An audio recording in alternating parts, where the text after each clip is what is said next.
तो होती थी तो एक ही बात कहा करती थी कि मेरे में कहीं कमी आ गई है।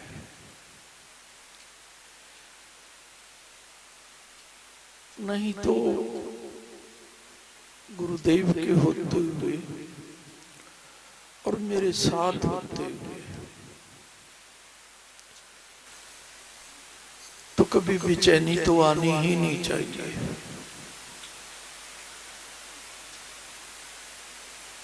और हम तो अपने आप को इतना बड़ा समझते हैं ना कि हमारे जैसा कोई सेवक नहीं है। इसमें सारे आगे और मुझे भी यदि बेचैनी रहती है तो मैं भी आगे।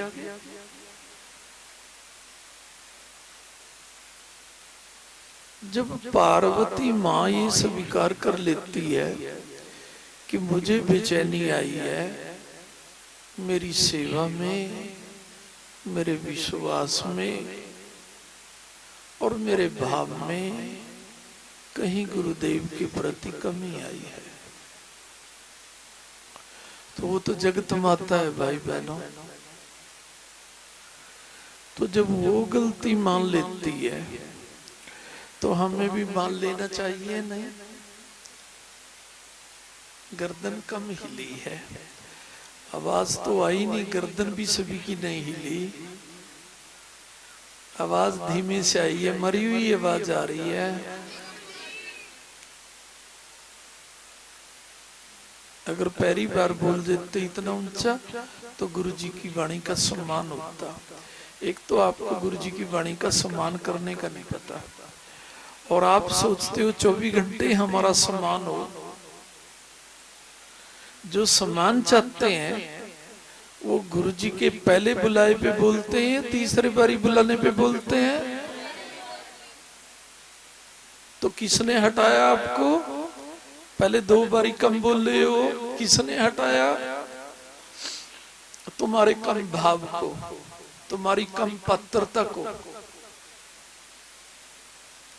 आप ये सोचते हैं कि जब तक गुरुदेव हमें दोबारा नहीं कहेंगे तो हम नहीं बोलेंगे। तो जो ये सोचते रहते हैं कि गुरुजी बार बार बोलेंगे तब बोलेंगे, ये कौन सा सम्मान है गुरु जी का? 3rd क्लास के तो हो ही तुम सारे, 1st क्लास का तो तुम्हारे में कोई भी नहीं है। बुरा तो मानना जाना, अब बुरा मानोगे मेरा क्या लोगे? हाँ, नहीं समझे क्या? जो 1st क्लास के होते हैं वो तो 1st रहते हैं, तुम तो 3rd ही रह रहे हो। 3rd तुम्हारे कारोबार चल रहे हैं। 1st नंबर में किसका चल रहा है भाई? किसी का नहीं चल रहा। 1st नंबर का प्यार दो। अब यहीं से पता लग जाता है, आपसे कितना ही कला लो, आप कहेंगे हम तो 1st नंबर का प्यार देते हैं गुरुदेव को। जो 1st नंबर का प्यार देते हैं वो तो गुरुजी के 1st बारी बोलने पे उनसे बोलते हैं, ताकि गुरुदेव ये ना कह दें कि ऊंचे नहीं बोले दोबारा बोलना। ये कौन सा अच्छा गुण है भाई? तो 3rd नंबर के तो हो, तो इसमें तो देखो कोई मांगता ना करना, लेकिन 3rd नंबर के भी तुम गुरु जी के बने रहो।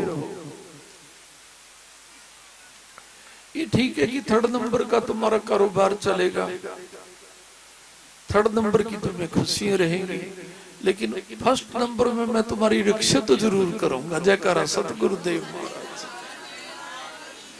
अब भाई बहनों, चाहे आपके रोजगार 3rd नंबर पे हैं, आप 3rd नंबर पे हो, लेकिन एक बात में तो मैंने 1st रखा हुआ है तुम्हें कि भले ही ये 3rd है लेकिन तेरे हैं। चलो इनकी सभी की रक्षा करता हूं, कर रहा हूं या नहीं? अंबाले में तुम्हें पता है कितनी बेमौतें होती हैं, हार्ट अटैक से भी होती हैं। यहाँ पता नहीं क्यों होती है हार्ट अटैक से, अम्बाले में तो बहुत ज्यादा होती है। मेरी आत्मा कह रही है पता नहीं क्यों, यहाँ तो ज्यादा ही हो रही है, नहीं समझे क्या? चलो कोई बात नहीं, नहीं समझे क्या? तुम कौन सा अम्बाला वासी हो? तुम तो गुरु चरण वासी हो। तुमने कभी सोचना भी नहीं चाहिए कि संसार के लिए तो कहना पड़ेगा अम्बाला नगरी में रहते हैं, बाकी हम तो गुरु चरणों में वास करने वाले हैं भाई। नहीं समझे क्या?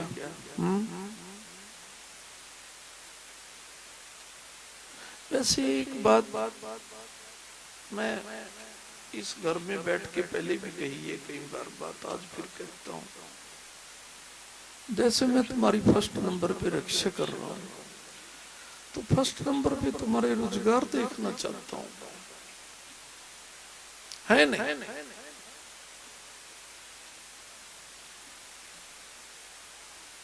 कहीं ना कहीं तो तुम्हारे अंदर ये भाव आता ही है कि यार ये गुरु कौन सा आकाश से टपकते हैं कहीं, ये भी तो हमारे जैसे है। अरे सतगुरु जब तुम्हारे जैसे बन के तुम्हें लाड़ देते हैं तो तभी तो तुम्हें सतगुरु की बातें समझ में आएंगी। और सतगुरु अपने बन के यदि तुम्हें ज्ञान दें, लाड़ दें, तो तुम्हें समझ में कैसे आएगा?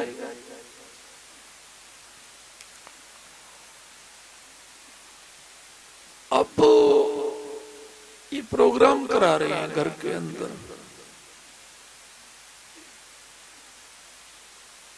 ये प्रोग्राम सतगुरु ही तो करा रहे हैं, लेकिन आपके समझ में नहीं आता। और जब मैं ये कहूं कि मैं करा रहा हूं फिर समझ में आ जाएगा, और यदि मैं ना कहूं तो मन में एक बात आएगी कि भी चाहे गुरु कृपा से करा रहे हैं लेकिन करा तो हम रहे हैं।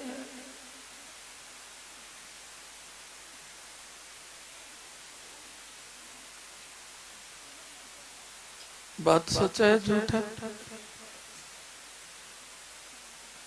अच्छा एक बात बताऊं तुम्हें, फिर थर्ड नंबर पे आ गए। दो तीन बोले, अगर तुम सारे ही इकट्ठा बोल देते कि सच है गुरुदेव, तो तुम्हें किसी ने तुम्हारे मुख पे पट्टी बांधी हुई थी क्या? अभी मैं तुम्हें क्या बोल रहा था? गुरुवाणी का सम्मान करना सीखो। जब तक तुम गुरु मुख का सम्मान करना नहीं सीखोगे तो तुम ऊंचे कैसे उठोगे? यदि तुम्हें मेरी बात पे ऐसे विश्वास होता कि परमात्मा की बात हमने देखे ही नहीं, विश्वास करके करेंगे क्या? लेकिन गुरु को तो प्रकट में देखते हैं, और गुरुदेव की बात कहते हैं कि गुरुवाणी का विश्वास करो। कितनों ने किया था? अभी दो ने।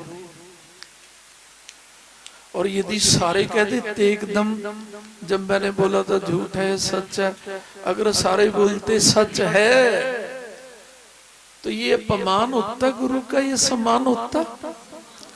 तो तुम मेरे आगे बैठ के मेरे से शिक्षा नहीं ले रहे। बाद में जब गुरुदेव की कैसेट चलेगी तब कौन सा तुमने शर्म करनी है क्या कि सामने तो गुरुजी ताड़ना भी दे देंगे। अब ज्ञान भी दे रहा हूं, प्यार भी दे रहा हूं, ताड़ना भी समझ लो इसको। अब कैसेट से आपको ताड़ना तो मिलेगी नहीं, क्यों रे बिटिया? कैसेट से ताड़ना तो नहीं मिलती ना। अगर कैसेट से ये बात कहें जो मैंने बोला था, तो समझदार तो क्या कहता है, गुरुजी की कैसेट है और अब बोलने की जरूरत तो नहीं है इस समय। तो उसमें जैसे बोल रहे थे सच है या झूठ है, तो कैसेट में भी हम साथ साथ में क्या बोलते, सच है महाराज, क्योंकि आपको पता है कैसेट वाले कैसेट में है तो सुन रहे हैं। जयकारा सतगुरुदेव महाराज। तो मैं कैसे तुम्हारे से ऐसा करूं कि तुम्हारी दुकान में और तुम्हारे घर में कैसेट लग रही हो और मैं तुम्हारे से ऐसे बुलवा रहा हूं जैसे अभी बुलवाया था मैंने, तो कोई ऐसा नहीं कर सकता तुम्हारे से। जब प्रगट तुम्हें शर्म नहीं आती कि कभी गुरुजी ताड़ना ना दे दे, तो वहां तो तुम समझ रहे हो कि यहाँ कौन सा गुरुजी ताड़ना देने लग रहे हैं, कैसेट ही तो है।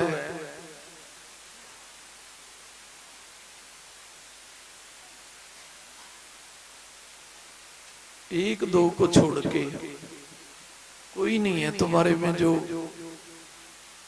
गुरुजी की कैसेट जब तक ना सुने और जब तक भोजन ना करे। चाहे गुरु के मुख से जय गुरुदेव सुनो, चाहे गुरु जी की वाणी सुनो, भोजन तो तभी करना चाहिए। बोलो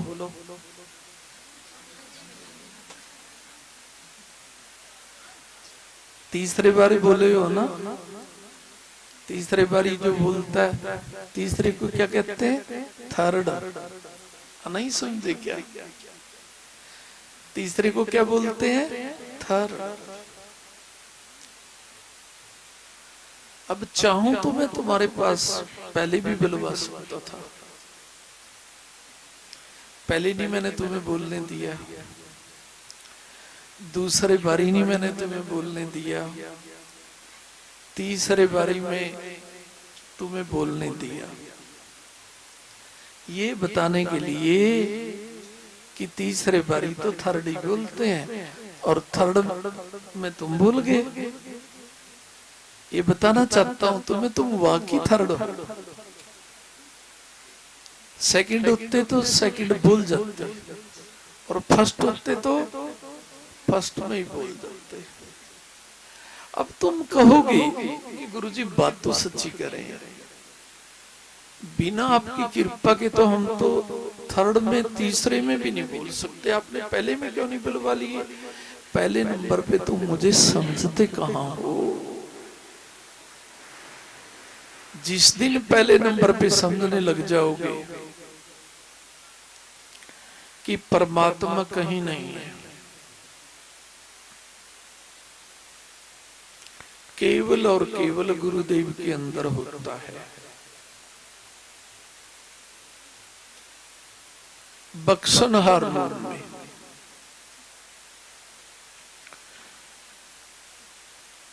और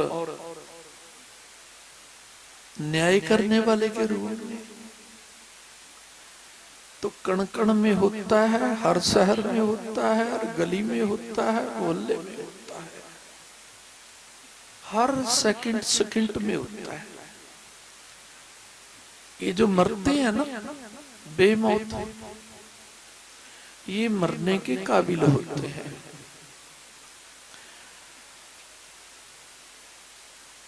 कई बार आप ये समझो ना कि यार यदि यहाँ परमात्मा होता तो इसको करंट थोड़ा ना लगना था। परमात्मा तो कहता है मैं तो करंट में भी होता हूँ। आकाश की बिजली में करंट ही तो होता है ना, नहीं समझे क्या है, उससे भी मरते हैं काफी।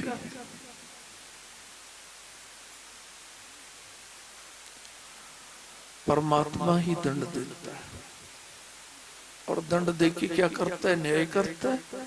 अब कहीं पता क्या कहेंगे, यार परमात्मा तो दयालु होता है, दया का सागर होता है, वो क्यों किसी को दंड देता है। दंड देने के जो काबिल होते हैं उन्हें परमात्मा यदि दंड नहीं देगा तो कौन दंड देगा। तो दंड देने वाले परमात्मा तो हर क्षण हर पल सारे ब्रह्मांड में रहते हैं, कोई भी जगह खाली नहीं होती। जयकारा सतगुरुदेव महाराज। क्या वो मंदिर में रहते हैं, क्या गुरुद्वारे में रहते हैं, हवा में नहीं रहते क्या, हवा में नहीं रहते क्या।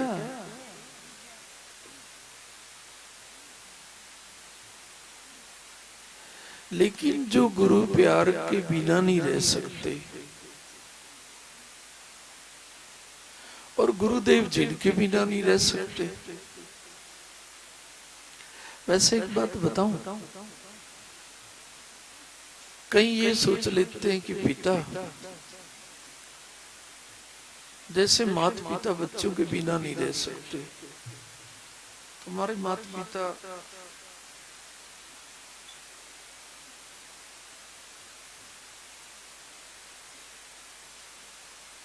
जैसे तुम्हारे बिना नहीं रह सकते। पिता आप ऐसे बन जाओ ना जैसे हमारे माता पिता हमारे बिना रह ही नहीं सकते। हाँ, क्या बोला?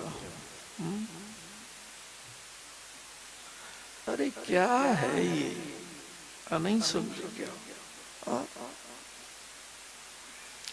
रह ही तो नहीं सकते, कर भी क्या सकते हैं। लेकिन मैं तो तुम्हें रख भी रहा हूं। जयकारा सतगुरुदेव महाराज। क्या बोला? माता पिता रह नहीं सकते, कौन सी बड़ी बात है। जब कभी कष्ट आ जाता है तो क्या कहते हैं, भाई जन्म देने के थे हम तो कर्म नहीं लगा सकते। अरे तुम कर्म लगा ही नहीं सकते।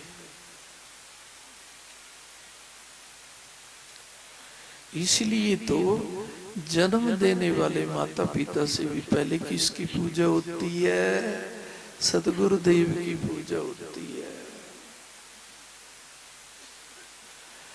कि आप हमारे माता पिता के भी कर्म लगा सकते हो, उनकी भी रक्षा कर सकते हो।